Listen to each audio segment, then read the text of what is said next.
Hey Danny, how you doing, man? Happy New Decade! We're back! We are back! Auld Lang Syne? I think that means Happy New Year. I don't know. It's the Happy New Year song, right? Auld Lang Syne? I don't know, I mean, my gran was singing it, so... Ask her. Now. Give her a shout. Right, give me 2 seconds, I'll be back. I'll be back momentarily. Today, Danny, we have got... This is going to be a bumper special mega extreme episode. It's going to last about 12 hours. We've got, 4 episodes of Doctor Who to talk about. We're jumping into the decade up to our necks in Doctor Who. Yep, definitely. I mean, that's the only way to start the decade, isn't it? Up to the neck in Doctor Who, that's the way to do it. That's how I did it in 2010. Yeah. With David Tennant's last series. And that's how I'm doing it now. That's it. Before we do any of that, Lewis... Yeah? We have to have the 10-minute bullshit. We have to, yeah. We can't start the decade without the 10-minute bullshit, for God's sake. No, but to spice this one up, what I've done is I've got a man in your house, and he has a gun, and if we exceed 10 minutes, even slightly, he's just going to start shooting. What? Your dog, you, any members of your family that happen to be in the building. That's just how this works. Yeah, well, none of my family's in at the moment. It's just me. Ah, well, he's got you and himself to shoot then. All right. He's shouting downstairs. I'm going to shoot myself. I'm like, Is anybody there? I'm not afraid to kill myself. Oh, dear. We're off to a racing start. How was your New Year, Lois? What did you get up to? My New Year was good. My wife was working in the morning on New Year's Eve, so she got home and we both thought, can't be bothered to actually do anything. So we sat down on New Year's Eve, ate some pizza on the sofa, and got a bit drunk as you do, and watched TV. That was what we did on New Year's Eve. Wow. What did you do on New Year's Eve? I had some family over. Exciting. Some friends. Mm-hmm. Got royally pished, and just had a nice time. Nice. I guess it was pretty simple this year, you know. Yeah, we did all that last year, but this year we just couldn't be bothered. Thought pizza and beer. That's how I spent my New Year. Yeah, a nice relaxing segue to the new decade. Definitely. That's it. That's all you want. It is all you want. It's very true. Definitely. So, how do you feel about all the jokes that are being made about 2020 vision? Oh yeah, they were good at first, but I'm getting slightly infuriated by them now. How do you feel about that Paddy McGuinness meme that's circulating, that with 2020 vision on it? How do you feel about Paddy McGuinness? I have mixed feelings. Well, that's a lot of questions. About the meme, I haven't actually seen the meme. And it's Paddy McGuinness stood there pointing at things, going, "Hey!" Right. And with Paddy McGuinness himself, I'm not sure how I feel about him. He seems pretty charismatic. Yeah, that's true. He does. But I don't know. He could be an arsehole. But he could be a nice This guy. is true. We don't know. Do you know? Let us know. Yeah, if you are Paddy McGuinness, if Paddy McGuinness listens to this podcast, Paddy Millicents. If Paddy Millicents listens to this podcast and he knows Paddy McGuinness, then can he please send us an email or whatever? Yeah, send us a DM on Instagram. Shout at us really loud and we'll hear it. Yeah, if you shout into the void, then we will hear you. That's the idea of the podcast. That's it. The void is a collaborative space that we all have. No likey, no lighty. Yeah, that's all my void's been doing for a week and a half now. It's really sad watching that show. Is it? I haven't watched it in many years. Give me a rundown. There is a right. Okay, so it's Take Me Out. I'm talking about, obviously. Yeah. And it's I don't know if there's ever any men on it that are sort of choosing a female companion. I think it might be just women who are choosing a man. But I think you might be right with that. I don't know. Yeah, I don't know if they've ever switched up, but I don't know. Anyway, so Yeah, so I don't know how many girls there are. There's maybe like about 20 or so, and some guy comes down in a lift and basically tells them a bit about himself, and they sort of either leave their buzzers on or they press a button and then the light goes out, and that means that no, you're not having me. And it's really quite embarrassing for everyone involved. It's embarrassing for the girls that have to sort of reject this poor guy. It's embarrassing for some of the girls that have been there since day one and are just saying yes to anyone that comes on. And it's embarrassing for the guy who sometimes immediately after being seen is just cancelled, like immediately. Just all the I've seen that a couple of times. All the lights go out simultaneously. You'd be fucking mortified, wouldn't you? You'd just be, why would you expose yourself to such social risk like that? I suppose so. Yeah, there is that. You wouldn't want to expose yourself to the social risk. It's I always think the more pretty embarrassing one heartbreaking. is Naked Attraction. Yeah, that's a weird. Because there are no winners in that situation. No, that's a weird fucking show. I don't understand all these shows that are coming out, like Celebrity, I'm a Celebrity, Big Brother, all these Okay. shitty fucking expose tabloid crap. The only one I sort of like, the only reality show I've ever sort of got into is I'm a Celeb. I feel like because that takes place over the course of, like, was it 2 weeks, 3 weeks? And then you don't see it for the rest of the year. It's sort of, your exposure to it is so much more concentrated. And, like, Ant and Dec make the show. If they weren't presenting it, it would be half what it is. Yeah, definitely. I think that's the only one I can sort of get into. But then, like, you watch The X Factor, and it's like, oh my god. I can feel death approaching as I watch The X Factor. Yeah, I mean, it's just there's a comedian called Steve Hughes, who's Australian, and he was saying the X Factor, it's in the news. Why is it in the news? When I was growing up, The Price is Right was never in the fucking news. This is not normal. This is not normal. And he listed off like all of the great sort of music bands and people, and said, if you're watching the X Factor, let me tell you, you're a bit of a bastard. Well, I mean, I think because I watched, you know, that Black Mirror episode with the singing. Oh yeah, Where it's is it? I've forgotten his name. It's the guy from Get Out, isn't it? Daniel. Daniel Kaluuya. Yes, that's it. Yeah, because he gets his girlfriend is like made to do porn because she doesn't figure out that it's a X Factor's all a bit like staged or something like that. And then I watched that episode and I thought, okay, yeah, this is a very sort of scathing indictment of the modern entertainment industry. And then I watched The X Factor shortly afterwards just because it was on, and I was thinking, yeah, this is sort of exactly like that episode of Black Mirror. Like, these judges don't have any investment in what's going on. They're just there because they're there. It's weird. Yeah, and like, some people like that. Have you ever seen some people that are really bad, but like get through because the audience likes them?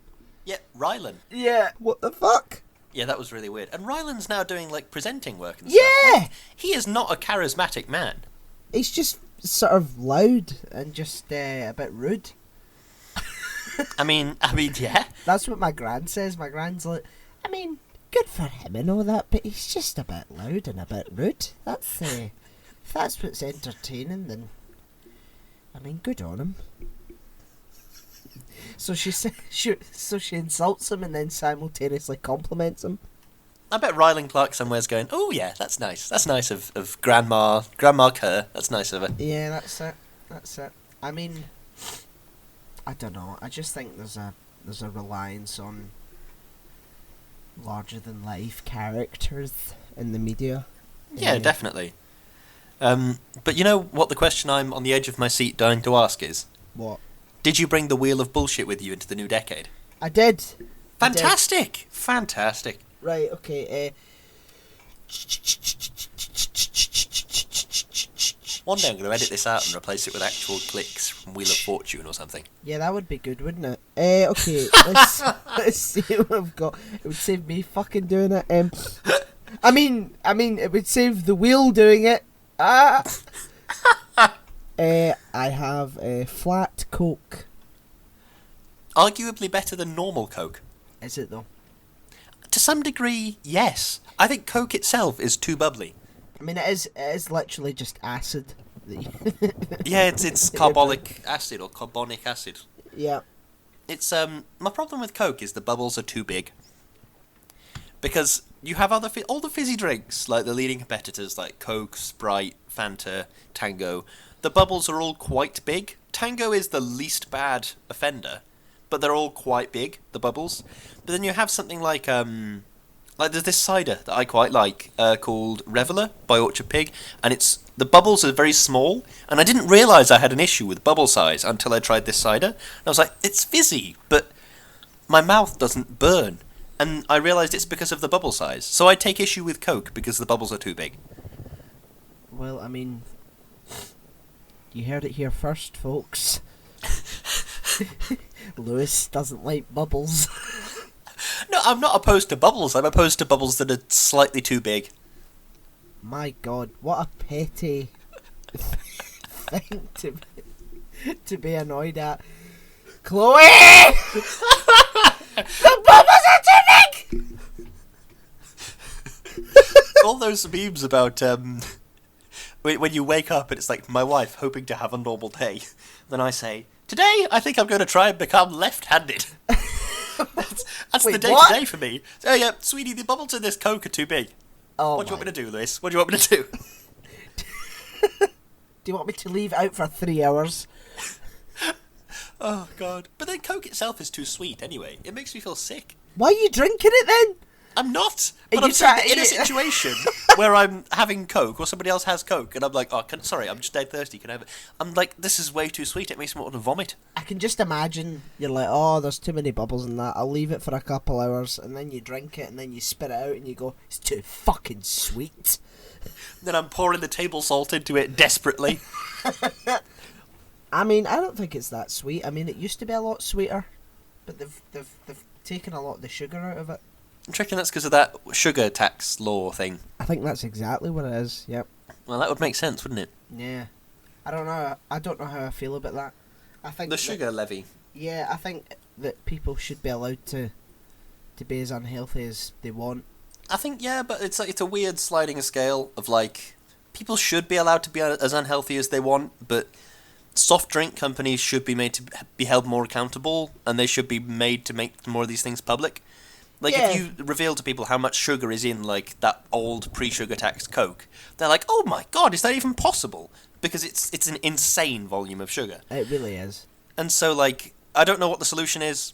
The sugar tax levy seems to sort of solve the problem in a very roundabout way, but, you know, it doesn't feel like a good solution, you know what I mean? Yeah, if they just sort of said, like, right, okay, you need to tell people, like, not just on a small print on the back of your bottles how much sugar is in it, you need to advertise, look, you're going to be drinking a lot of sugar if you drink this, and then if people still drink it, then fine.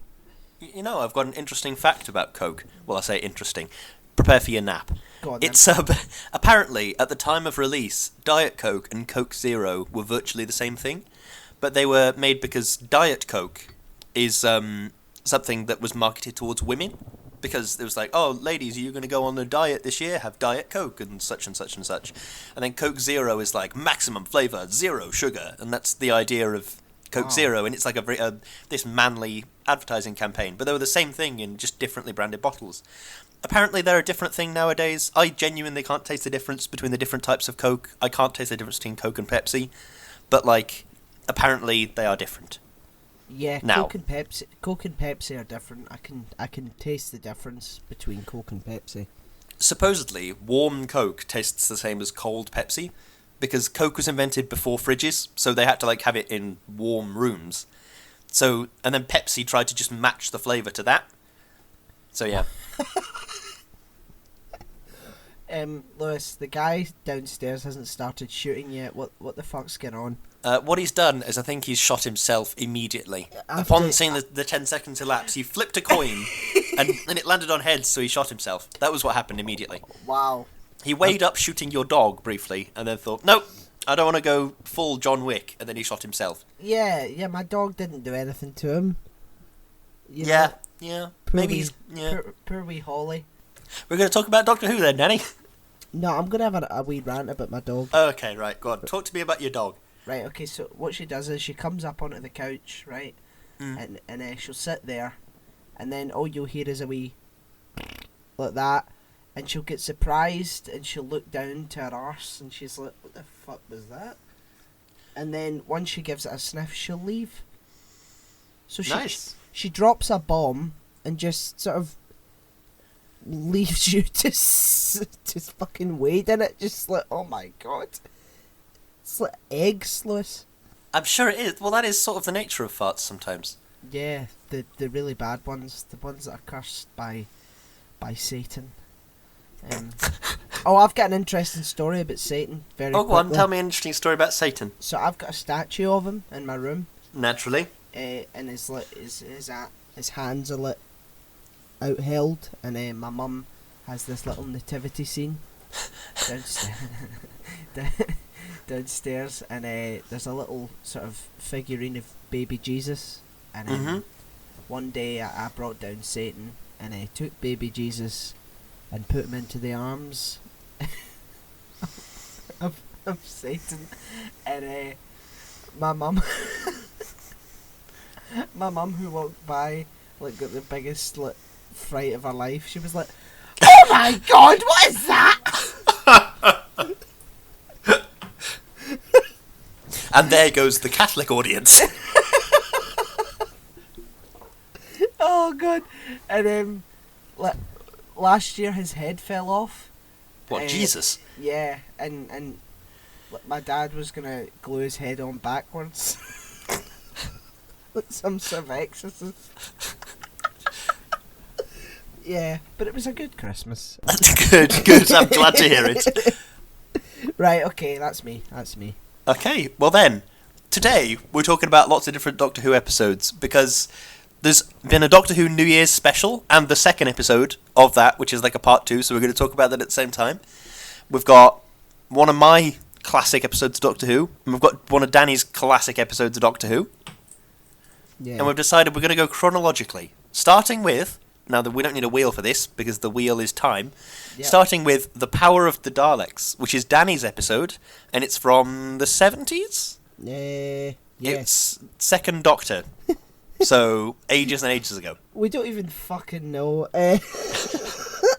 We should say that Doctor Who was created by Sidney Newman and Verity Lambert. Should just put that wee disclaimer out there. This episode was broadcast in 1966. Yeah, I thought it was the 60s because it was still black and white. Yeah. So there you go. Exciting times. Yep. Do you have an opening statement about it, Danny? Whoa, Lewis. You're getting ahead of yourself here. I'm just so excited to be back.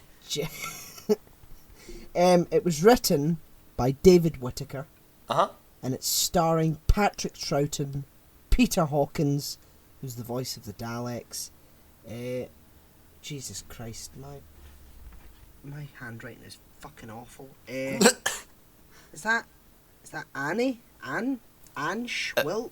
Anne Schwills? Annika Wills and Michael Craze. And now for the opening statements. Now for the opening statements. Go on, hit me with yours, Danny. Okay, a great reminder of how great this show's writing can be. The display of how the Daleks are far better when they rely on their intelligence and cunning to get what they want. It's also the first story with Troughton, and he proves to be a competent doctor, and it's a good transition from Hartnell's departure. Very good. After the first episode, I'm already super invested in the storyline. It's interesting and I want to know what happens next. Yet somehow I'm not really anywhere near as invested in brand new modern episodes of Doctor Who. Is it simply poor writing, or is it something more that Doctor Who has lost through time? There you go. There we go, indeed. And now we're on to the creepy room questions. Yes, using our rigid, enforced structure system. Yes. Hit me with your first one, Lewis. Where can I get myself some octagonal glasses? I'm sure that are they on Amazon. Could you not? I have no idea. I need some new glasses. My old ones, I can't see. My prescription has changed. Let me Google. Octagonal glasses. Octagons are good, but I think hexagons might be a better shape. Wow. I mean, we're talking about Doctor Who, and Lewis has turned it into some sort of fucking fashion show. Oh, they're out of stock, Daddy. What am I going to do? Fuck. Goggles for you. They don't have them anymore. What is even the point in existence? What is life? What is living? I found it for £23.88 on Etsy. Good stuff. Fucking hell. Anyway, a slightly more sensitive, slightly more reasonable question. Oh god, we've got so much to review, and you fucking brought up fucking octagonal glasses. Oh god, okay, right, next one, go. A slightly more sensible one. In modern New Who, Doctor Who, they make brief reference to the Daleks being made of loads of different things, and it's wildly inconsistent in New Who. They talk about a polycarbide coating in that David Tennant episode where Rose disappears into the void or whatever the fuck happens to her, and then they talk about it them being made of Dalekanium or Dalekanium or something crazy like that. I think that refers to their casing. Yeah. Yeah, because I thought that, because he says, oh, it's the skin of a Dalek, and then I was like, wait a minute, so that's what the small blob is made of, but no, the polycarbide is the casing itself, as well as the Dalekanium. But my point is, in this episode, the Daleks start mass producing themselves. So if they can make Dalekanium / polycarbide, whatever, from just materials that are lying around on some human colony, then why is human technology not more advanced? Why aren't humans using this extremely advanced metal? Is it from the human colony? Well, yeah, because they say, can we have some materials? And he says, alright, and then they start making Daleks. But I would imagine that they've got some materials in their capsule. Perhaps. And that was another weird thing about this episode. The size of the capsule varies wildly. Yeah. When it's first introduced, you're like, oh, it's just like a little spaceship slightly bigger than the TARDIS. And then they go in and it's like corridors after corridor, and then it's enormous halls full of manufacturing equipment. And there's a big factory with possibly hundreds of Daleks getting pumped out. I don't. Maybe the Daleks have mastered Time Lord science, and it's bigger on the inside. I don't see, but they never come back to that, so I don't know. Maybe it's just because it's the 60s and they couldn't really make a huge fucking factory-sized capsule. Yeah, as we all know, factories were invented in 1987. Before that, factories were never used for anything. It was just one bloke in a room making something. Exactly. I have a question. Hit me. Where are the Daleks in their history? That is a good question. It's not immediately obvious, because the Daleks, essentially, it's been retconned so many times that after Davros put the first Dalek in the first Dalek casing, they've just been making war with the universe, and then that's it, essentially. Yeah. So and then up to the Matt Smith era, where there's that progenitor thing, where it rebirths the Daleks. Oh yeah, the Paradigm ones. Yeah, which was a bit of a weird move in my mind, but yeah, that's the thing. I mean, so when the Daleks are first introduced, it's just them in their city, and they're just trapped on Skaro. Yeah, because they're they rely on static electricity to sort of move about, and they just want to kill all the Thals outside so that they can have the planet. And then they show up on Earth because due to popularity they were like, oh no, bring them back, and then suddenly they had space travel, and then they tried to conquer the universe a few times. Now, do the Daleks recognise the Doctor, don't they? They do, yeah. So Which is odd, because Yeah. they talk briefly about like how and like he's just regenerated. This is a new face. This could just be any bloke. Although Yeah. maybe they've done some kind of bioscan and been like, oh, 2 hearts and what's it, binary cardiovascular system. He must Yeah. be a Time Lord and the only one in. But then he's not the only one in existence because the Time No. War hasn't happened yet. Yeah, there's plenty of So them. I don't know. They can't recognize him as the Doctor. Surely at most it would be a Time Lord. Well, I thought the reason for that is because like Hartnell also does a Dalek story called Evil of the Daleks, Sure. which has like the Emperor in it, and that was meant to be the final Dalek story, and they don't show up again until Pertwee's era, and I think that these Daleks recognised the Second Doctor from then, and these are the ones that survived, if you know what I mean. Yeah, that makes sense. Which There is, always does seem to be a way the Daleks manage to survive, be it like Davros teleporting into an escaped capsule, or what's that thing from The Parting of the Ways? Emergency temporal relocation or something. That Dalek Sec just Yeah. like spontaneously time travels to 1920s Manhattan. I think that was Doomsday, that one. Ah, yes, yeah. The Parting of the Ways is the one with the Emperor, Mm. the one that's got a massive god complex, Yeah, which I thought was great. I thought that really worked. it was interesting, yeah, but then Yeah. they did it again, but in a sort of roundabout way, like when the Davros was saying, oh, they've used individual cells from my body to cultivate new Daleks, so like all Yeah. the Daleks are clones of me. That was the same storyline, just sort of repackaged. I don't mind it, because David Tennant can carry anything. The problem I have is that, the Daleks are so like obsessed with racial purity, and yet they use so many like, as they would put it, lesser materials Yeah, to build yeah. themselves. Like, in the Parting of the Ways, they used like the remnants of like human beings to Yeah. to build themselves, and they did touch upon it. They were Christopher Eccleston was like, "Oh, you hate your own existence, which makes you more deadly than ever," which is an interesting concept. Yeah, it is. But throughout the show's history, it's just like, no, we'll just use whatever we find, and then we'll just conquer all the lesser races which we are apparently made from. They've killed Davros for the reason that he is, a humanoid, and then they use his DNA to sort of reproduce themselves, That's quite weird.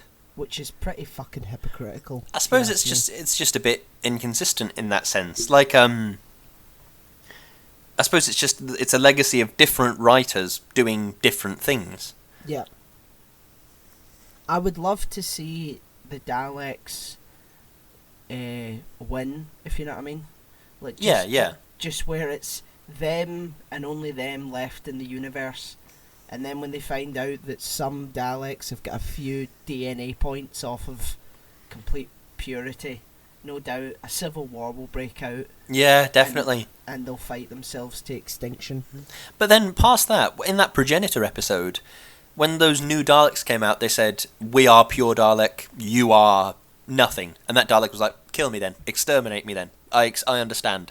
So maybe those Daleks would be open to it, if the ones that weren't quite Dalek racially pure or whatever. Yeah, well, maybe. I mean, but there was also Remembrance of the Daleks. Where Okay. it was a faction led by Davros that were gold Imperials, and then there was the grey sort of regular renegades, and they were in a fight to the death because some Daleks were a tiny bit different from each other, and it was like, no, they must all die. I've always enjoyed the Dalek storyline, the Dalek v Cybermen storyline in Doomsday. Yeah, that was a Because that was it's, a massive bit of fan service, that one. Oh, hugely. But I think the reason it's sort of interesting is because the Daleks so clearly represent, like, fascism. Like a Yes. very fascist, right-wing dictatorship type thing. And the Cybermen represent a very, very left-wing communist Yeah. sort of ideology type thing. As in, we are all the same. The only reason we have a ranked system is out of necessity and all this sort of thing. And we are identical to each other. Everything Yeah. will be upgraded so it is equal. And even the Doctor touches briefly on. He says to Lumik in one of the other episodes, John Lumik in one of the other episodes, when you are Cybermen, you'll stop developing, you'll stop progressing. Everything will just be the same forever, and it's this sort of extreme right wing versus extreme left wing, and then they start fighting each other, and you realise they are the same. Yeah, in a so funny similar. way. And the only reason the Daleks sort of win out is because they have superior technology. But if you were getting future Cybermen, like those ones that from that Matt Smith episode that can travel faster than light or whatever weird thing it was, and he runs like Quicksilver in X-Men. Get those ones in, and perhaps they would be able to beat past Daleks. And do you see what I mean? Exactly. But no, you're right. They are just opposing.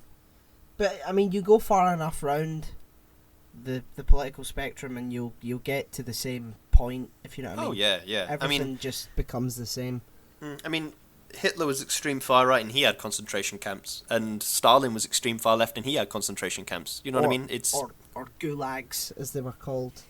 I know frustratingly little about Russian history, but yeah. Yeah. But anyway, back to Doctor Who. This is a bit of two slightly not quite to do with the story ones. One of them is when they're filming the Dalek as they're supplying power to it, and the Dalek Lesterson says, "We have to capture this on film." It's crazy that in 1966 they had no concept, no idea that cameras would ever move past film and become digital.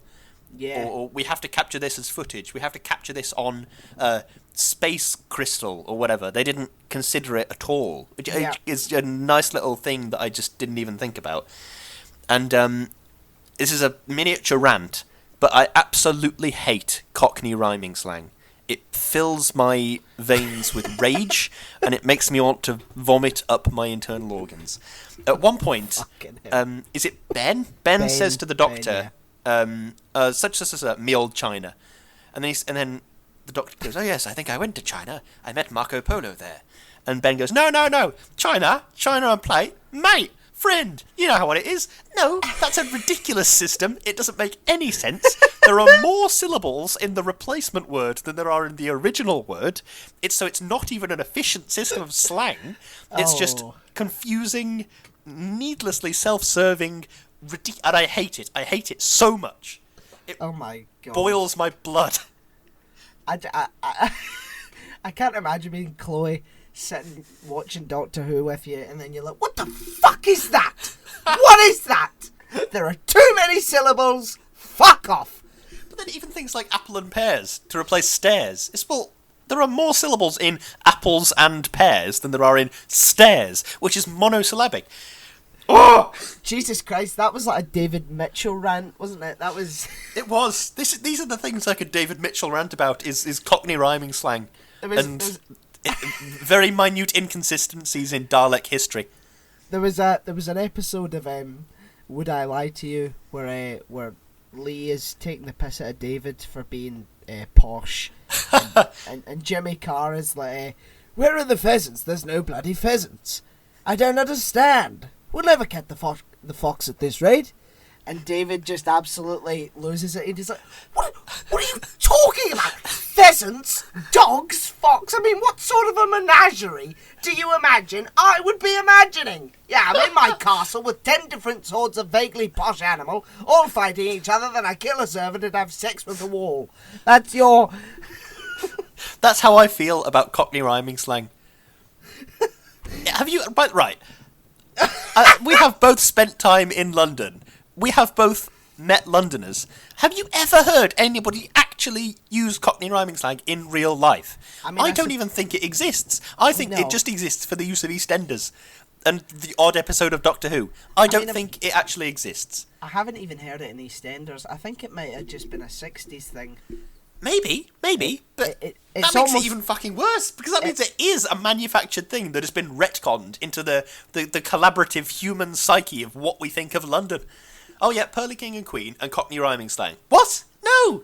I mean, it's almost as if cultural norms aren't fixed and change with the passage of time. I mean, yeah, there's no such thing as a constant state of the self. It's reasonable. But, yeah, I've had my rage-filled rant about Cockney rhyming slang now. We can move on. I would just like to say, for the record, that Cockney rhyming slang is a dumb system, if it even exists at all. I would just like to say, for the record, that Cockney rhyming slang is fucking ridiculous! Sorry. Accurate. I've got another question. Does the 500-year diary give an indication to the Doctor's age? Well, I'm not sure. Because in New Who, they've always talked about, like, the Doctor being... I think, like, Christopher Eccleston spoke and said is nearly 900 years old. And then Matt Smith's Doctor hit, like, 1,000 years old. Then he was on Trenzalore for several centuries. And at this point in time, Jodie Whittaker's Doctor is probably over 1,500 years old, probably. But Peter Capaldi was in the confession dial for like 2.5 billion years. Yeah, and I suppose if he has a concept of like continuous, I mean, we do now get into the concept of what is aging. But like, if he has a continuous awareness of being in the confession dial, then perhaps he did age for 4.2 trillion years or whatever. So the Doctor is several trillion years old. Yeah. There's an episode called The Doctor's Wife. Yeah. Where Saran Jones plays the TARDIS. Yeah. And the Doctor's like, what do I call you? And she's like, 700 years, finally, he asks. So it's like, well, what age was the Doctor when he left? Yeah. Because I've always imagined to some degree... If he's 1,000 at that point, then he must have left when he was 300. But David Tennant says, I came to the Medusa Cascade when I was 90 years old, and things like that. So is there sanctioned sort of missions that you can go on? I suppose maybe he was part of the Time Lord Academy at that point, and it was like a field trip to see the Medusa Cascade. And by the way, why would it be called the Medusa Cascade? Like, there are lots of words in Doctor Who where if you think about them for more than 3 seconds, you start to think, no, that's bollocks. Like the Medusa Cascade. Medusa is a exclusively earthbound word, because it's rooted in Greek mythology. So is there a Time Lord Greece with Time Lord Zeus and Time Lord Hercules? They do say that it's human beings that look like Time Lords, not the other way about. Oh, I suppose so, yeah. So maybe they came up with that first. The names, like the places on Gallifrey are just fucking stupid. How do you mean? The mountains of solace and solitude on the continent of wild endeavour. Like, what the fuck? Yeah, those. You Yeah, can't not only think do those of actual names, Russell. Jesus Christ, just fucking adjectives and verbs. Fuck off. I suppose that could be a colloquialism to some extent. I mean, yeah, but I think, if you're gonna rail against Cockney rhyming slang, you have to rail against that. It's like, that's just lazy. That's what? I mean, if that's lazy, then let's talk about fucking brand new episodes of Doctor Who. But anyway, yeah. have you got any more CRQs? Oh yeah, I do actually. Why don't the humans recognise the Daleks? I don't know. They've invaded humanity like 4 times at this point in the show.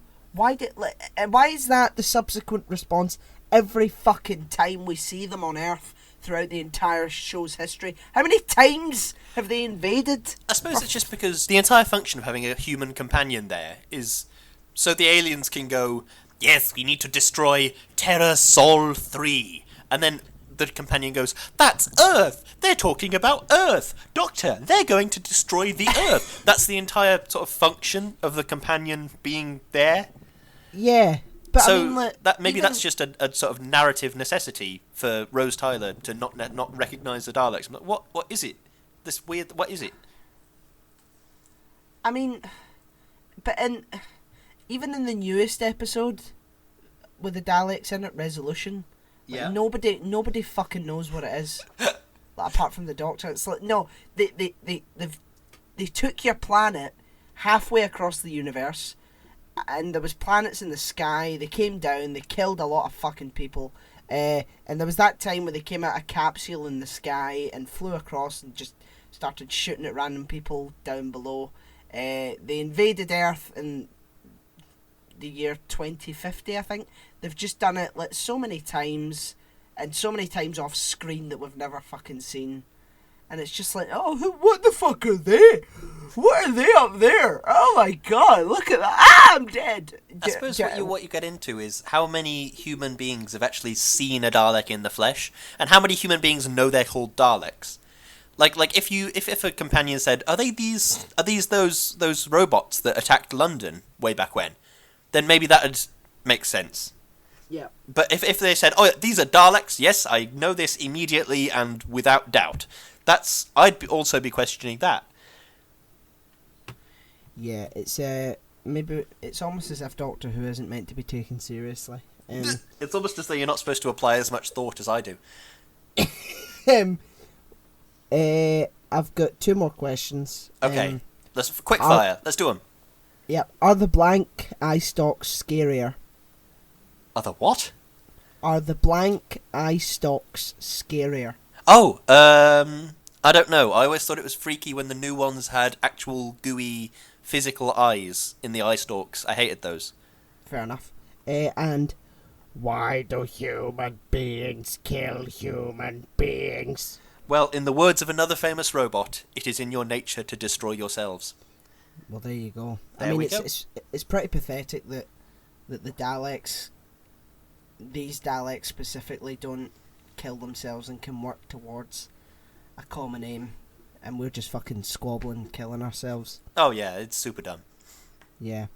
Anyway, closing statements. Yes. Go for it. A small self-contained story on human greed and selfishness, as well as possibly the best Dalek story in the show's history. Yep, damn straight. This feels like true classic sci-fi, which I personally absolutely love that sort of stuff. It reminds me of other stuff produced at similar times when people were truly exploring the ramifications of sci-fi properly. As in, what is the nature of human greed in relation to, oh, some aliens have turned up. What is the nature of so and so and so? This is essentially a political thriller wrapped up in the body of an old Star Trek episode. It doesn't rely on over-dramatization and cliché performances like a lot of New Who does. I love it. Well, there you go. Aye. Thank you, Power of the Daleks. Wait, now, on to the next one! Woo! What is this episode called, Lewis? This is Hyde, starring Matt Smith and Jenna Coleman. It's that one where it's the 70s, and they're like, oh, there's a ghost in this house. But it's actually a human time traveller from the far-flung future, in a pocket dimension. Yes, and there's a alien in it. Yeah, there is also an obviously. alien who happens to be there. Yep, and it was written by Neil Cross. That it was. So there you go. So let's do our opening statements. This, in my opinion, is the best and worst of modern Doctor Who. The sets, costumes and characters are all beautiful, but the story is too intense, as well as the writers having a strange compulsion to tie this otherwise nice, simple standalone story into some kind of confusing story arc. Well, there you go.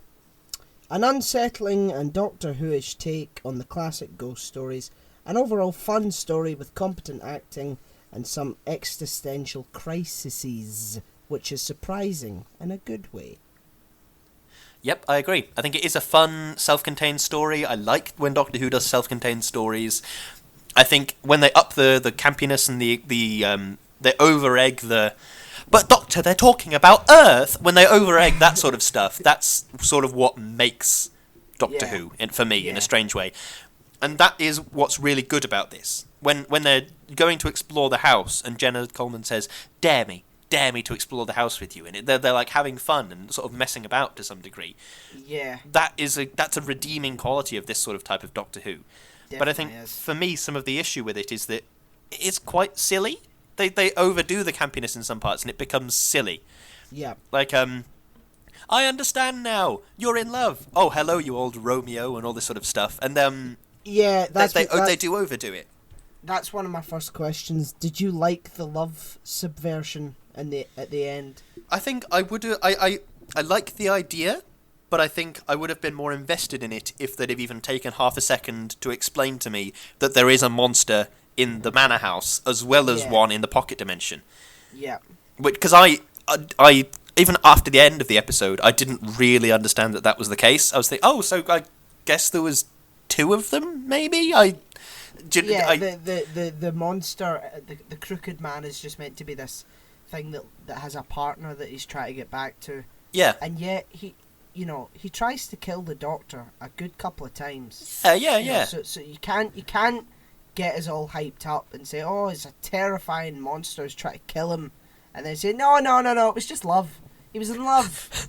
He was in love the whole time. Yeah. That's fucking ridiculous. And I think this is my problem with Matt Smith's Doctor Who, and also with Stephen Moffat in general, is they have this compulsion to drive these very, very dramatic story arcs. And I can get behind story arcs, don't get me wrong. Having standalone episodes that tie into a story arc is great, but it doesn't need to happen all the time. You can just have standalone episodes.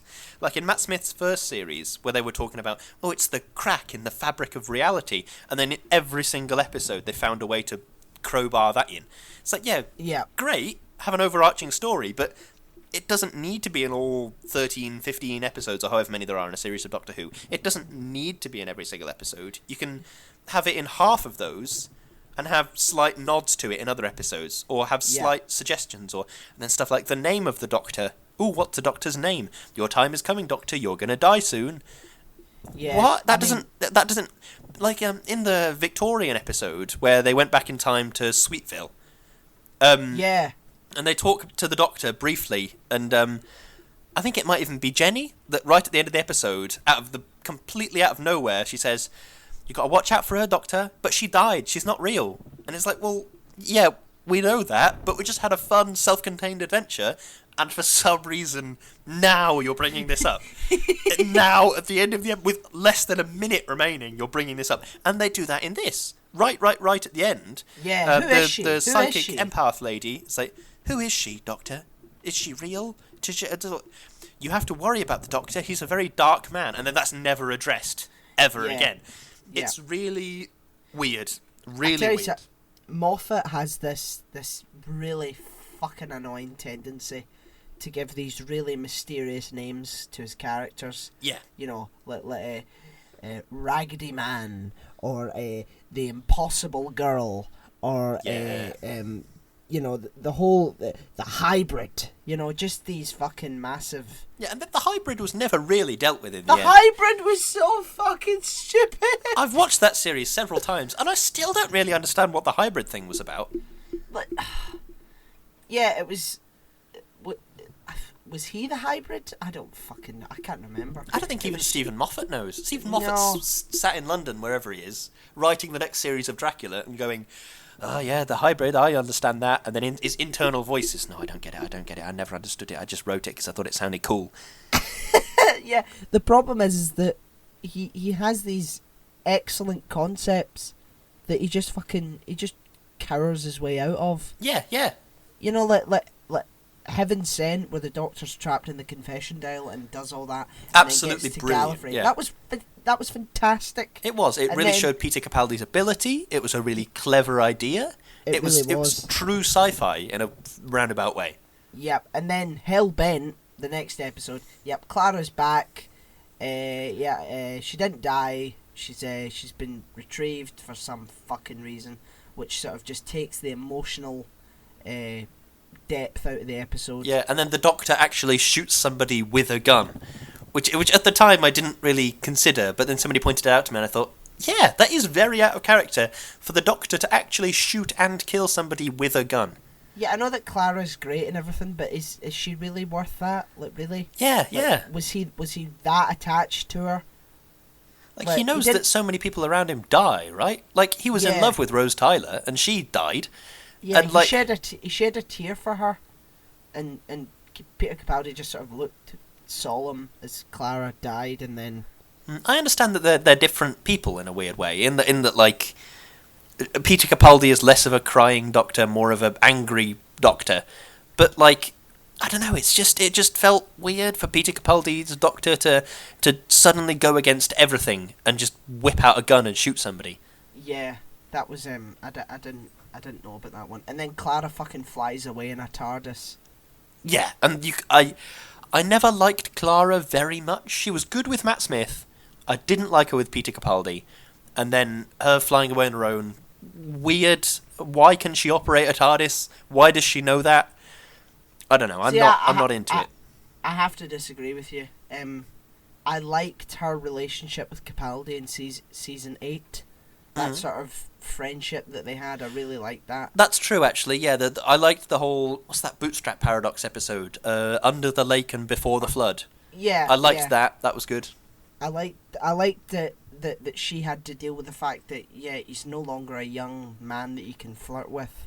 Yeah. It's like, this is what he really is. You know, he's an old man that you're travelling with. Yeah, that was and good. I like that sort of crisis that she finds herself in, but decides, you know what, he's my friend, I'm going to travel with him anyway. That was interesting, I like that. Yeah.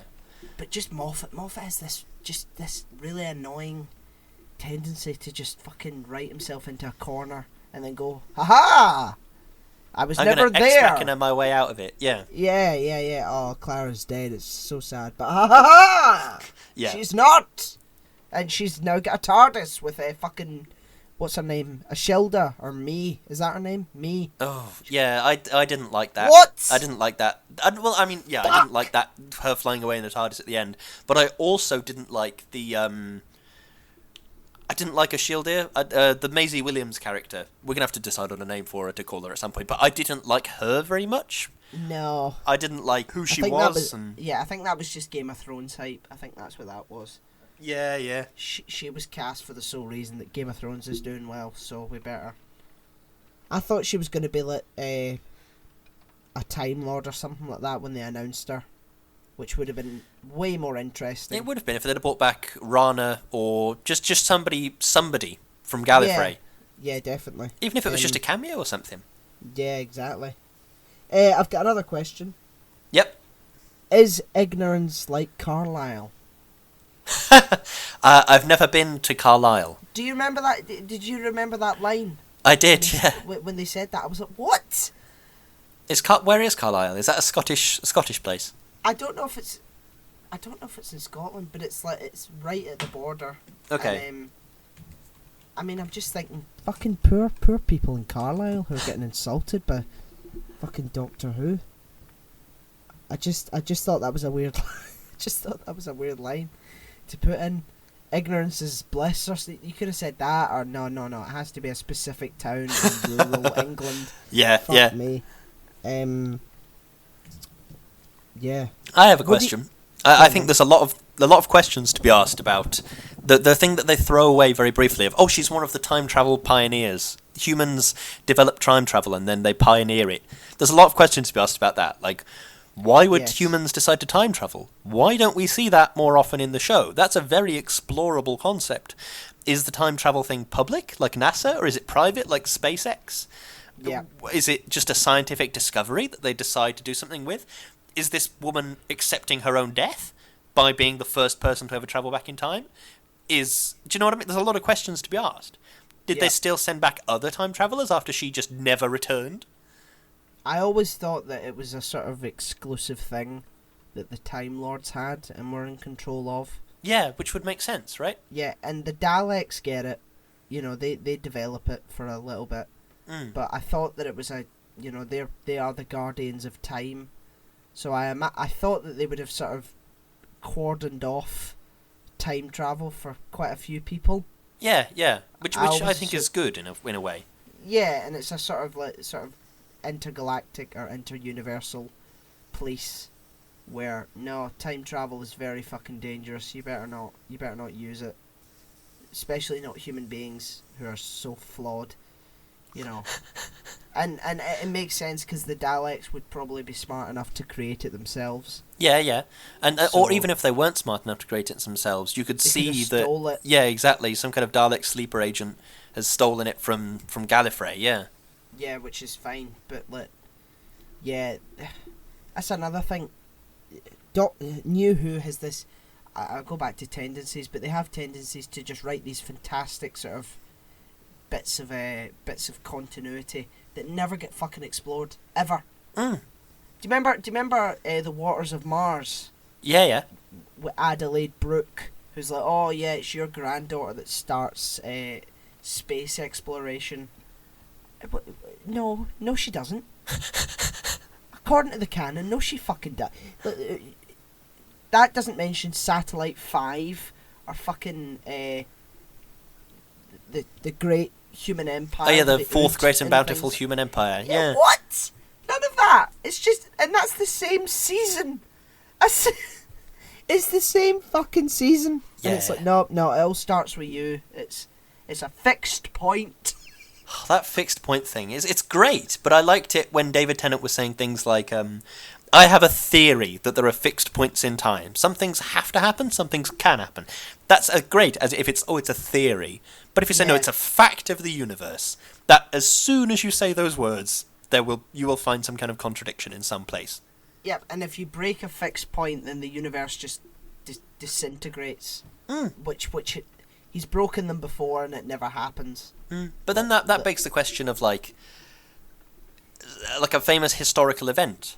Are they fixed points? Things like is the concept of World War II happening? Is that a fixed point, or is it something very specific, like Hitler getting rejected from art school? Do you know what I mean?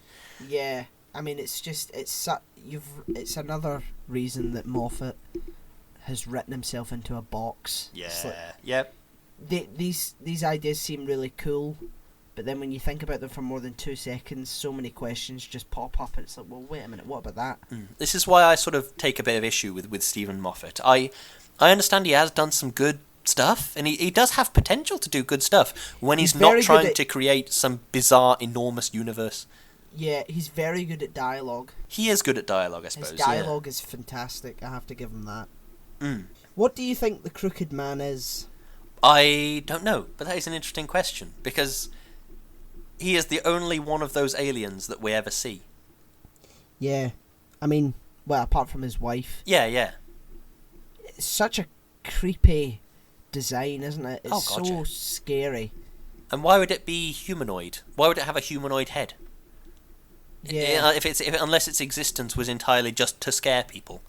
Well, it seems as if it's from our universe, doesn't it? Yeah. Or is it that the wife's trapped on our side, and he's in the real dimension that they come from, or is it the other way about? I don't know. I presume it's the other way about, because the pocket dimension bubble universe thing, they make a point of saying this can only possibly ever exist for 30 seconds or whatever it is. Yeah. Maybe he's like a mayfly though. Maybe. I don't know. I have a question. Go on. What time period does the Doctor originate from? When was the Doctor born relative to, say, 2019, 2020 human time? Because what we sort of see with the TARDIS is he goes to, like, the death of the Earth, the birth of the Earth. Time sort of means nothing to the Doctor. He's very fluid, in that, like, that one episode with Madame de Pompadour, he was very willing to just take this 17th century girl round the universe. He had no concern that she was from the 17th century and she didn't understand the concept of, like, the internet, say. But then when he picks up Rose and Mickey, he always relates things back to modern day in 2006 technology. Oh, it's like your phone or whatever. But then in, like, the New Year's special, the Doctor's WhatsApping someone. So they're like relating things to 2020 technology. So do you know the Doctor? Is he from are they from the extreme far-flung future? It's hard to know. It really is hard to know, and I don't think we ever will know. One thing that really annoys me that you've just brought up is see when it comes to, like, past people in the past, and there's always that, I can't tell you that, I don't want to, can't tell you the future. He takes people in our time to the future all the time. Yeah. Why are we allowed to know what happens? And the Doctor does have the ability to, like, wipe things from people's brains. Yeah, that's a thing that he did. So if he says to whoever, your actions will result in this, and then they don't do it, he goes to the future, discovers it's wrong, then he can just go back in time and wipe their mind of whatever information. Yeah. Did you know that Jessica Raine plays Verity Lambert in An Adventure in Space and Time? I don't recognise either of those names. You know the psychic woman from this episode? Oh, from Hyde? Yeah. Yeah, from Hyde. Yeah, well, for the 50th anniversary, they did a a sort of television episode called An Adventure in Space and Time, which sort of chronicles Hartnell's Oh yes, of course. Yeah, tenure on the show. I remember and watching that. Yeah, she plays one of the producers on the show Oh. who created it. Oh, that's kind of cool. Yeah, it is. I like It's that. very cool. I have a question. Should Go there on. be more standalone episodes like this one in Doctor Who? Modern, current Doctor Who? Well, they did. I mean, that was, I think, it was one of the main drawbacks for Series 11 that every episode was standalone.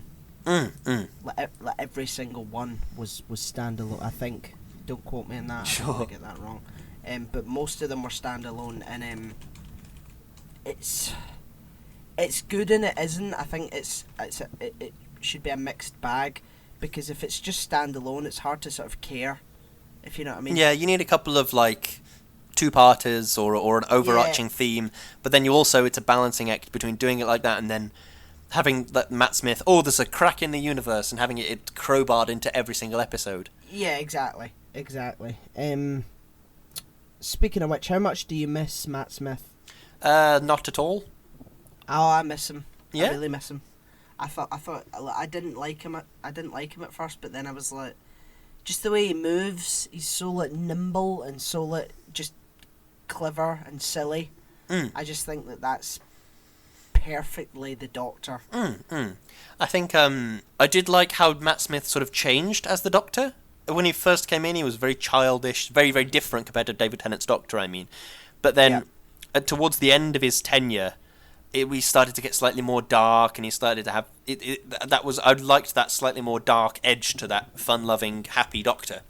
Yeah, they made him a sort of mythical figure, didn't they? Yeah, which I quite... It's like that, the Sherlock thing, of when he becomes so famous and he needs to wipe himself out of the collective knowledge. Yeah. That's pretty interesting. Do you have any more questions? Yes, I do. Smith or Troughton? When you say Smith, you mean Matt Smith? Yeah.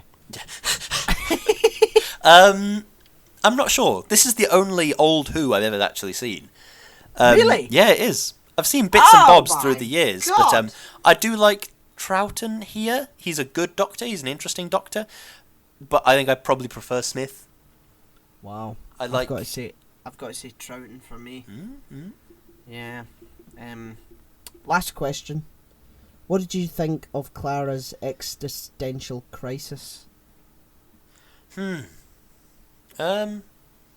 it's reasonable. Like, she has just seen the life cycle of Earth, birth to death. She is in the ground, buried on Earth somewhere. It is very reasonable. I sort of had it for a brief second and thinking, yeah, nothing... The universe just happens around us. Nothing's really important. Yeah. We're all ghosts to you. Yeah, exactly. That's very interesting. Like if you got a time machine and you went back in time and met Winston Churchill, then yeah, he would be a ghost to you, because you've only ever seen him on dramatizations of his life and read him in history textbooks. That's all that's ever happened. He doesn't really exist in your frame of reference the same way people you've actually met do. Do you know what I mean? But David Tennant says in Blink that people assume that time is a strict progression of cause to effect, but actually it's more like a big ball of wibbly wobbly timey-wimey stuff.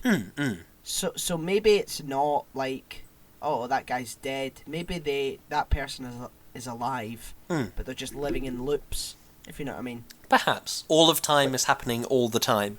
Yeah, it's just the way we view it is a linear progression.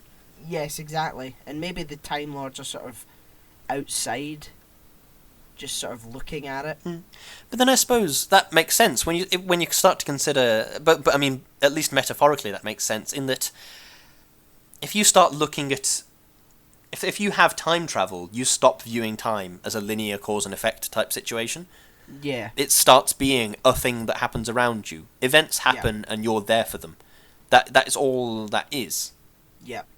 So yeah, I suppose they are sort of outside the linear cause and progression type thing. Yeah.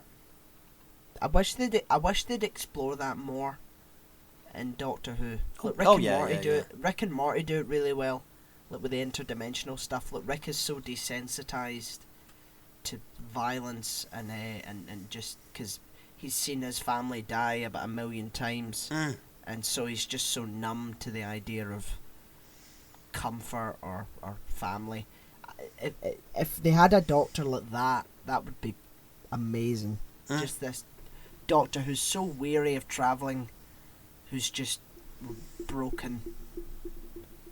I think that would be brilliant. Yeah, it would be. It would be. Do you have a closing statement? I do. A good story that created a monster that still creeps me out, but maybe too subversive for its own good. A good closing statement. I think modern Who could learn something from this, both good and bad. Good is the sort of the standalone, self-contained nature of it, but also the weird level of story arc that is just crowbarred in. There is lessons to be learned from this. It's a good microcosm of modern Who, both the good bits and the bad.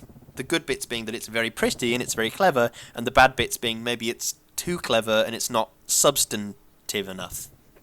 Yep. Excellent. Oh, right, we're most of the way through it now, Danny. We've got a bit more Doctor Who to talk about, and then we're there. Yeah.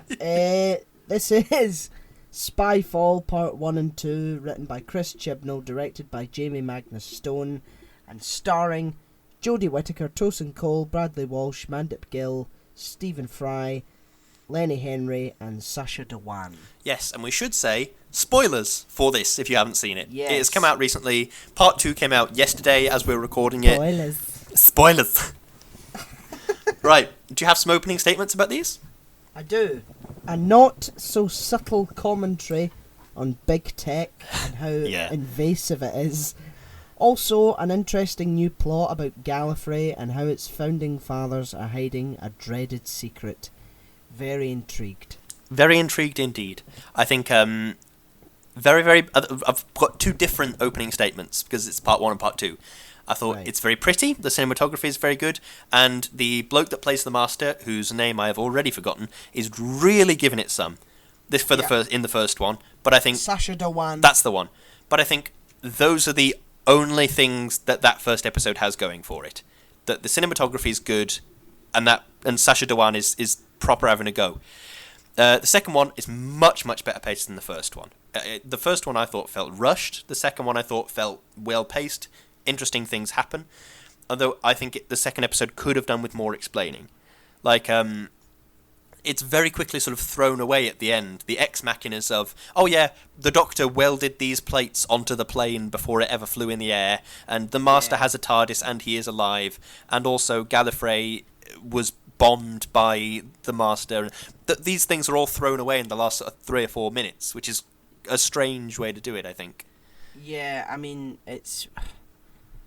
I am intrigued as to what they're going to do, but this is the same thing that we've done already. We've had Gallifrey destroyed off screen, then it was brought back, now it's been destroyed again. It's like, what the fuck is going on? Why do you keep doing this? Yeah. Okay, so I'm gonna list off the pros before I go on to the cons. Okay, hit me. Okay, so I really liked the first episode. Yep. I thought I have to disagree with you. I thought it was pretty entertaining. I was engaged. There were some silly bits that I didn't like. I mean, what a fucking waste of Stephen Fry. Why the fuck was he there? You could have had him do so much more. You cast Lenny Henry, and a brilliant reviewer called Samuel Davis points this out, that why didn't you make him the Master? He would have been amazing. He was quite good as the Daniel Barton. Daniel Barton, that's the one. I did quite like him in that role. Yeah, I did. He was good. Sacha Dhawan, amazing performance as the Master. No, I don't think anyone can fault that performance. It was fantastic. Second part I thought was actually a bit slower because it was. I just had the feeling Chibnall had written this pretty intense story to start with, and then now I need to write myself out of it. Yeah, and yeah. You're right, like with the whole welding plates and fucking Ryan Sinclair's name, and then a wee plan to, fly the plane with a phone. they go back in time to meet, different people, and it's about computers and things like that. I mean, that's fine, that's okay, but it reminded me so much of Stephen Moffat. Yeah, Like, I know exactly what you mean. It was very sort of twisty and just a bit of a cop out. But I said I was doing pros and now I'm on to cons. Fuck's sake. Things I didn't like. How did the Master survive? Yeah. What the fuck? And you've just completely undone the Master's character arc in Series 10. Yep. Where she becomes a better person and says, yeah, it's time to stand with the Doctor. Is this an earlier incarnation? I thought that's what they were going for, but no. He has went back home, discovered something bad, and killed everyone there. Mm-hmm. Okay, I guess. He wants to kill the Doctor, but doesn't, so that she can discover what the secret is. His motivations aren't really... I don't really know what he wants, because he's wanting... Yeah, it's just very confusing. So yeah. I think I do agree with most of what you said.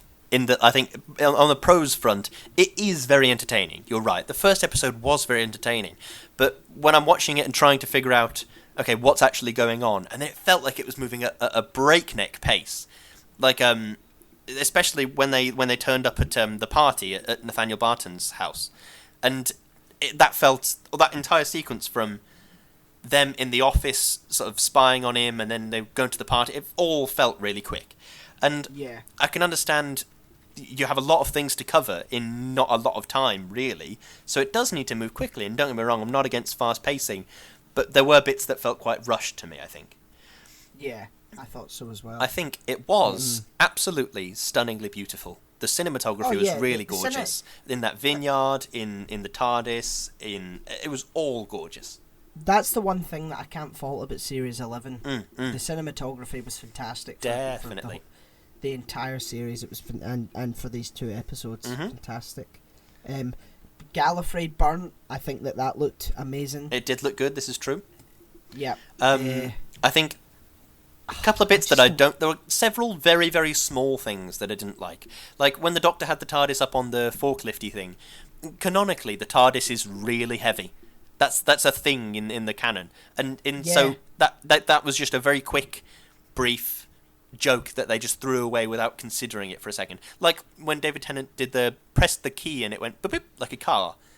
That was just a throwaway joke, but that one was sort of made sense. The Doctor might do that for a laugh, but you shouldn't be able to lift the TARDIS up like that. No. I didn't like that what are they called? The light being aliens, the Canaverin or something. The Casavrin, something like that. I didn't like that they were able to get into the TARDIS. It's a separate dimension. That's the whole point, is that they can't get in. Yeah. I had forgotten how interesting the new TARDIS interior was. It's a bit dark and weird, but I like it a lot. I love hexagons. Hexagons are great. The TARDIS interior, how it's a bit more organic than previous iterations. I like that, because they have that thing about, the TARDIS is grown. I like that. It's some of the bits of stories felt quite laboured. Like they're trying to teach me how to walk by physically picking my legs up and moving them. It was quite strange. I felt like they were spoon-feeding me information. All this quipping.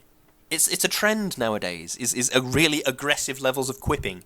Like it started out with Iron Man, the 2008 Robert Downey Jr. film, and it sort of worked, and then Marvel took that and run with it, and now it's too pronounced in Marvel films. But like in this one, Ryan and Yaz are just like quipping while they're doing corporate espionage. It's like, no, you'd be shitting yourself in that situation. Yes, exactly. One of you be watching the CTV cameras and going, oh my god, he's on the way, oh my god.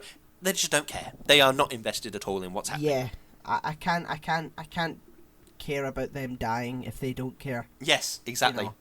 I think and there is this cringe factor that these sort of lines that are meant to sound bad arse but just come across fucking really cringy, and you're just like, oh god. Yeah, like the one at the end of the first episode, everything you think you know is wrong. That's just, I've heard that line hundreds of times. I don't care when people say that anymore. Sorry, I have to keep complaining. Bear with me. The Doctor having some kind of a MacGuffin to download everything from a computer is great. And when the Doctor does it, and the Doctor has a MacGuffin, it feels reasonable. Or when he just pulls the sonic screwdriver out and goes bzzz and everything's sorted, great. But when Yaz and Ryan are like, oh yeah, the Doctor gave us this thing 3 weeks ago, and this might be a useful time to use it now. Yeah, that's you've crowbarred that in. It doesn't feel organic. Exactly. By the way, nothingness nowhere is not at all what she experienced. When they said to Yaz, what was it like? Where did you go? And she says, nothingness nowhere, as though she's like thought she was dead. Yeah, no, that's not what you experienced. No, You'd say, oh, it's in this dark, weird thing. There's big tentacles it was coming dark. down. It was like a forest or tentacles, and there was like little lights running around. It was horrible. Yeah, be traumatized, be hating it, but then either be less traumatized and take that amount of time to get over it that she did, or be that traumatized and don't get over it, because she's very traumatized by it, and then 2 or 3 scenes later, she seems to have forgotten it ever happened. Exactly. And if it's a DNA tester that says he's 93% human. Why can't it figure out what the remaining 7% is? A DNA tester should be able to identify DNA. Otherwise, what the fuck is the point in having it? Yeah, it's a pretty convoluted story. And here's a bit of a question. Go on. Is the Master doomed to forever be revealed by vaguely odd wordplay? Yeah! There's Yana, Doctor You Are Not Alone Yana. There was Missy, who was like, Missy, like mistress, like master. And then Spy Master. I'm the Spy Master. The Spy Master. Call me Master. Oh my God. Doctor, I did say, look for the Spy Master. Or should I say Spy Master? Yeah. Okay, and then she goes, oh, and it's like, yeah, that is my name, and that is why I chose it. Because I can't wait. What if she said, oh, or what if she went, fuck, or... Can you imagine? My name is Fuck. Oh, fuck. I think that first episode did have a lot of very small things that angered me. I think, because I'm rewatching New Who at the minute, just because it's on Netflix, and it's Christmas time, you have nothing but time on your hands. And Christopher Eccleston's Doctor and David Tennant's Doctor were very humanised. And he had human concerns and worries and feelings about things, which this new Doctor doesn't seem to have. Jodie Whittaker doesn't seem to be afraid of anything or concerned. She plays it very... Everything that's happening around me doesn't really matter very much. And Jodie Whittaker can act. She's done loads of stuff really well. She's a fantastic actor. She's been in... She was brilliant in Black Mirror. Yep. She's brilliant in Broadchurch. Yep. You know, she's a fantastic actor. But just this, it doesn't work. They don't know what they're doing with her. You know, they haven't decided what they want. You know, because I see bits of Matt Smith in her, and then I see bits of Tennant. Yeah. And then there's bits where she's just sort of a bit cringy and a bit socially awkward, and it's like, that's fine. If you're going to go the socially awkward route, that would be very interesting. But don't then try and be cool, and then mix different Doctors together. Just be your own thing. Yeah, either go for a legacy-inspired Doctor, or go for something new. Pick. Yes. Don't have both. Exactly. I have a question. How do we feel about the laser shoes? Oh, they're fucking ridiculous. It's like they just wanted an excuse to make Bradley Walsh do something dumb. The editing was so shit as well. It's just Bradley Walsh going, "Come on, boys, hey!" It looks as if he was like... Don't make me do the old soft really shoe shuffle, or whatever it was. Yeah. Oh, God! So fucking cringy! I think this storyline was a cool story. Very pretty sets, good performances, but lots of weird small things that just brought the entire thing down. It cheapened it so much. It was so weird. Why did the Master have to become a Nazi to try and find... He didn't have to Doctor? become... That's ridiculous. Why? Look, he's got a fucking TARDIS. I've seen that thing, like, psychically contact a Dalek. Like, and it goes into a room and doesn't scan it or anything like that. Just fucking, no, they're not in here. Better not check under the beds. Just fuck off. He's meant to be one of the smartest people in the universe, and he didn't check under the fucking bed. Yep. Dumb. What? Dumb. It's dumb!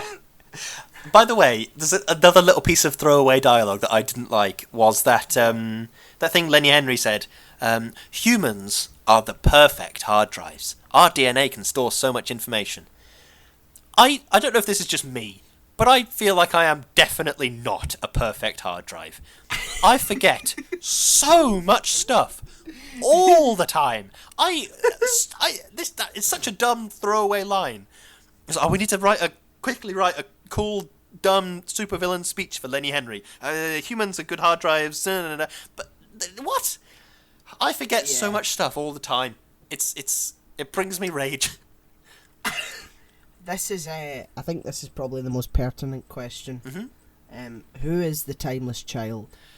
I have no idea. It was briefly mentioned last season. Was it? In the Ghost Monument. I remember those fucking floaty things. Oh God, yeah. They mentioned the timeless child. So what's your theory on the timeless child? I have no theory, because I feel like I don't really have enough evidence. I feel like it'll probably turn out to be some kind of... If I had to guess, from the name Timeless Child, I would guess that it's some kind of... I mean, it's probably going to be a child, because Timeless Child, but it's probably going to be a child that is, like, been in some way tortured, or has had a shit quality of life, in some way, in order to enable the Time Lord's time travel.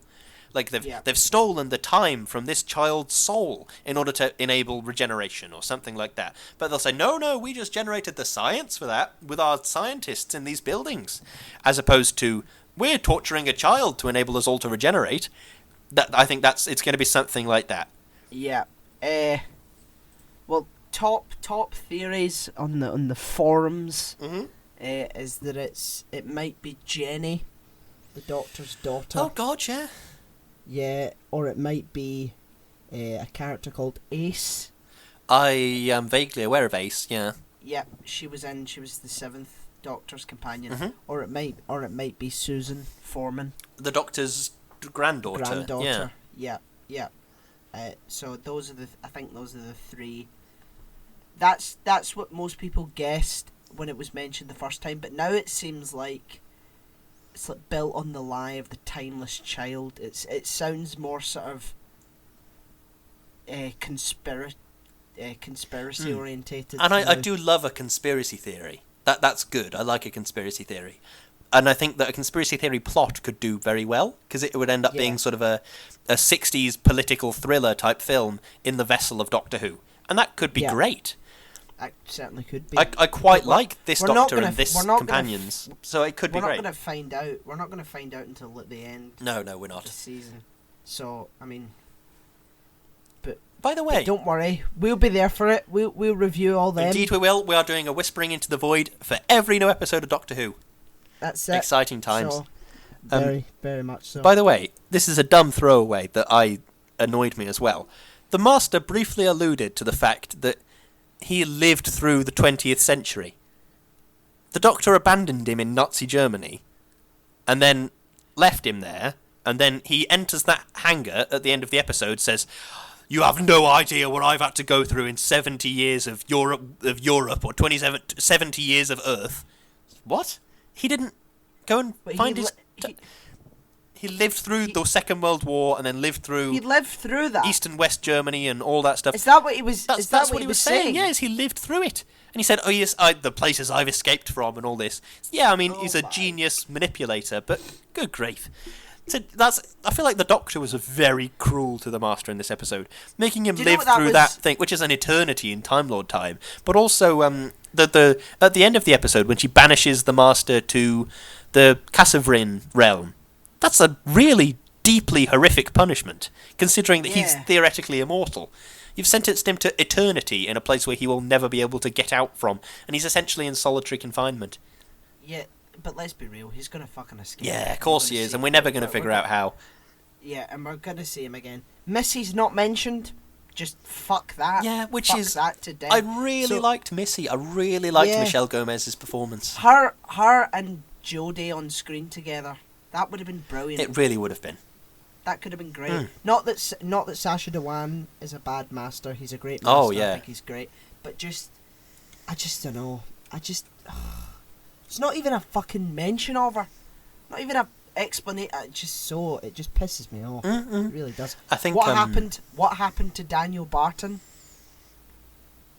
Yeah, what did happen to Daniel Barton? He just fucked off. Just like, extraction team now, and just left. Who fucking cares? You know, it's over. He failed. I mean, he's not going to try it again. Fuck that. Haha, the episode's over, bitches. What? Yeah, you needed like a unit outside that door, a unit group or something, just saying like, Daniel Barton, get down on the ground, hands on your head. That's what you needed at the end of the episode. But Unit's gone, Lewis. Which is dumb as fuck. Why?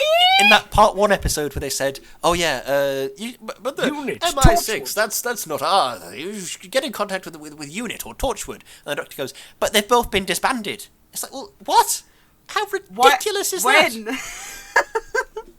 I mean, it's not as if alien threats have grown any less prevalent. Exactly. They're the exact same level of prevalence. I can understand, like, they make that throwaway joke about Unit being some kind of Brexit unit issue, which is a dumb joke. Because, Brexit stopped the alien defence force. Yeah. But then even, like, Torchwood, which fell in the Battle of Torchwood or whatever, but then if Captain Jack Harkness and his mates are still sat underneath Cardiff protecting the world against interstellar threats, are they not going to do anything? Captain Jack Harkness's mates? Yeah, but I think they did leave because last time we saw Jack was in a bar with Alonzo. Yes, it was, wasn't it? Yeah. So fuck knows. I mean, we're not going to get an explanation, so who fucking cares? What they need to do is to have, like, have somebody sit Chris Chibnall, Stephen Moffat, Russell T Davies, whoever, down with a big list of questions that Doctor Who has left unanswered over the last 15 years. And said, right, answer all these questions. Why are they unanswered? Because they don't fucking know. Yeah. They're just writing shit. They're just like, who cares? Yep, do that. Yep, he's alive. But wasn't she dead? Fuck off, or I'll fire you. Shut up. We're doing this. This is what's happening.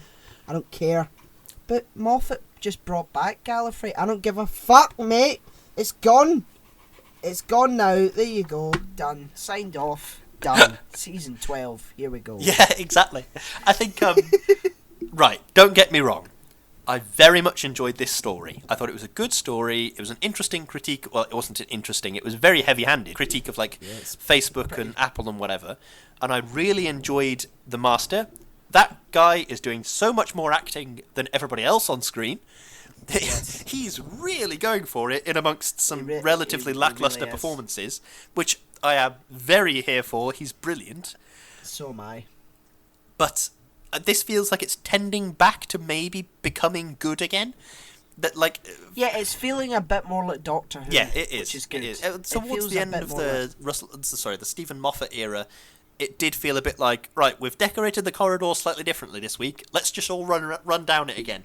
Oh, we've decorated the corridor slightly. Let's all run down it again. That's what it became, was running down the corridor simulator. But, like, this feels more like Doctor Who to me.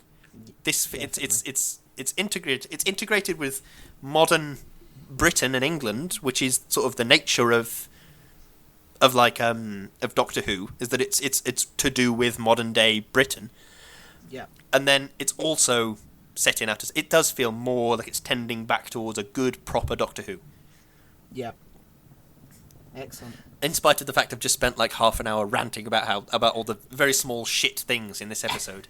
Like Lenny Henry's needless murder of his mother. That was really bizarre. God. Was that the plan of all the Casavrin to just needlessly murder people?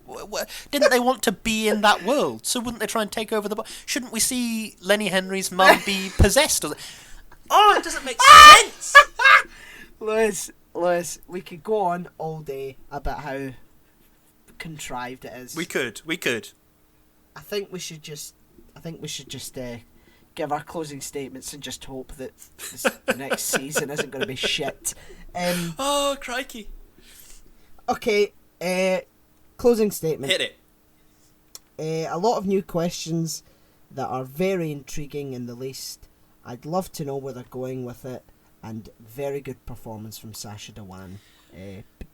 But the story itself was a bit out there and just didn't really work in many respects.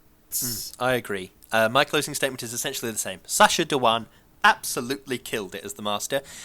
If this type of story is where Doctor Who's going, then great. Be less flashy, more substantive. I'm interested to see how they're going to unfold these very interesting questions, because it's been a long time since we've had any deep lore about Gallifrey. I'm interested to see where it goes, and I'm just hopeful that they keep this level of substance to it, rather than just a very flippant attitude towards things, which was what happened in the last series. Yeah, brilliant. Should we give closing statements for the show as a whole? Sure thing. Hit me. Okay. This show is about creative, experimental spirit. It explores so many themes, ideas and stories, and without that, it would no longer be Doctor Who. Pushing the boundaries, taking risks, trying different things. This is the last show and should get... This is the last show that should get stuck in a rut. I just wish there wasn't such a reliance on monsters that have been in it for so long. Please try something different. I do definitely feel the same as that. It annoys me sometimes when they're like, oh yeah, these are the Daleks, they're back again. Oh yeah, these are the Weeping Angels, they're back again. Or whatever. Come on. Yeah, you can just pull 5 random words out of a dictionary and come up with a new monster. Do you know what I mean? Yeah.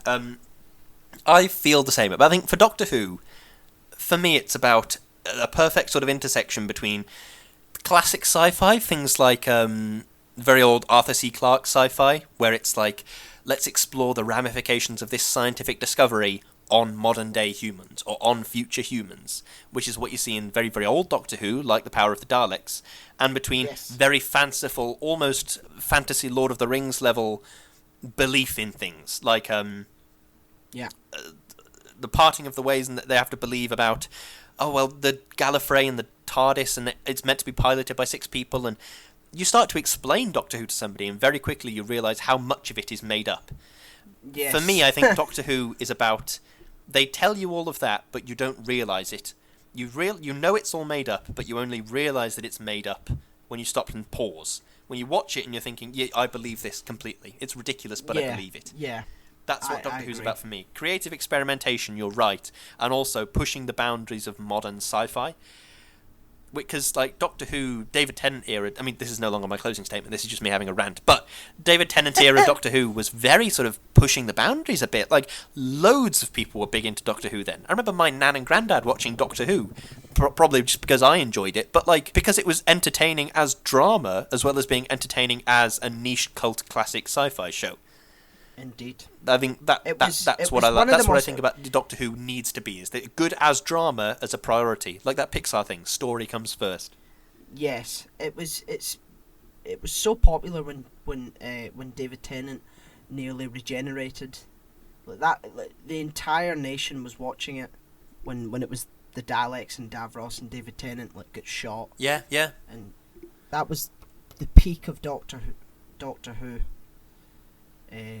New Who anyway. It's just I want to get back to that. I want to get back to being excited about seeing it. I think at this point I best describe myself as tentatively excited. Right, you've asked some interesting questions, you've got loads of very skilled actors, you've got every chance in the world to kill it.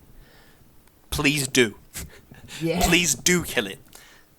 Well, there you go. There we go. So, that's us. It is us. So, this is something we've forgotten to do for a long old time, Danny, but where can people find you? Are we doing that first? Oh, go on. Okay. You can find me on Instagram at Ohiram. You can find me on Facebook at Daniel Kerr. You can find me on Twitter at Kerzo2000. Yeah. Yep, I'm Instagram what Lewis_Brindley. I am Twitter LewisBrindley4. Facebook page is Lewis Brindley. The podcast is on Podomatic. It's on Spotify, Apple Podcasts. It is everywhere. Share it with the world.